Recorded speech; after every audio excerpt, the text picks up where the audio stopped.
നമസ്കാരം, നമുക്കിതിന് മുട്ട ചിക്കി പൊരിച്ചതായാലോ. അതിനായി ആദ്യം തന്നെ കുറച്ച് വെളിച്ചെണ്ണ നമ്മുടെ പാനിലേക്ക് ഒഴിക്കുക. അത് ചൂടായി കഴിയുമ്പോഴേക്കും നമ്മുടെ ഇഞ്ചി വെളുത്തുള്ളിയും ചതച്ച് നമുക്ക് അതിലേക്ക് ചേർത്ത് കൊടുക്കുക. അത് നന്നായി വരുമ്പോഴേക്കും നമ്മുടെ സവാളയും കൂടി അതിലേക്ക് ആയത് കൊടുക്കുക. ഇത് നന്നായിട്ട് ഇളക്കിയതിന് ശേഷം നമ്മുടെ മുളക് കൂടി നമുക്ക് അതിലേക്ക് ചേർത്ത് കൊടുക്കാം. അതിനുശേഷം നന്നായി ഇളക്കി കഴിഞ്ഞ് നമുക്കൊരു മുരിഞ്ഞ ഭാഗത്ത് കിട്ടുന്ന സമയം ആകുമ്പോൾ നമുക്ക് നമ്മുടെ അടുത്ത ചേരുവകൾ ചേർക്കാം. ആദ്യം തന്നെ നമുക്ക് മുളക് പൊടി ആഡ് ചെയ്ത് കൊടുക്കാം.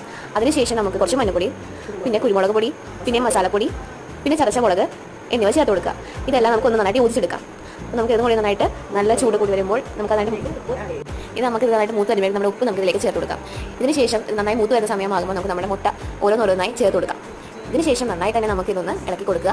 ഇതെല്ലാം നമുക്ക് ഇളക്കി യോജിപ്പിച്ചതിന് ശേഷം നമുക്ക് വേണ്ടുന്നൊരു ഭാഗമുണ്ട്. ആ ഭാഗത്തു നിന്ന് വരെ നമുക്ക് നന്നായി തന്നെ അത് ഇളക്കി യോജിപ്പിക്കാം. അതിനുശേഷം ഒരു പകുതി വേകുന്ന സമയമാകുമ്പോഴേക്കും നമ്മുടെ തേങ്ങ ചിരണ്ടിയും നമുക്ക് കുറച്ചായിട്ട് കൊടുക്കാം. അതിനുശേഷം നമുക്കിത് വീണ്ടും നന്നായി തന്നെ യോജിപ്പിക്കാം. നമുക്കിതെല്ലാം ഭാഗത്തിൽ നിന്ന് നന്നായി തന്നെ ഇളക്കി കൊടുക്കുക. 2 മിനിറ്റ് നമുക്ക് തുടർച്ചയായി ഇത് ഇളക്കിക്കൊണ്ടിരിക്കാം.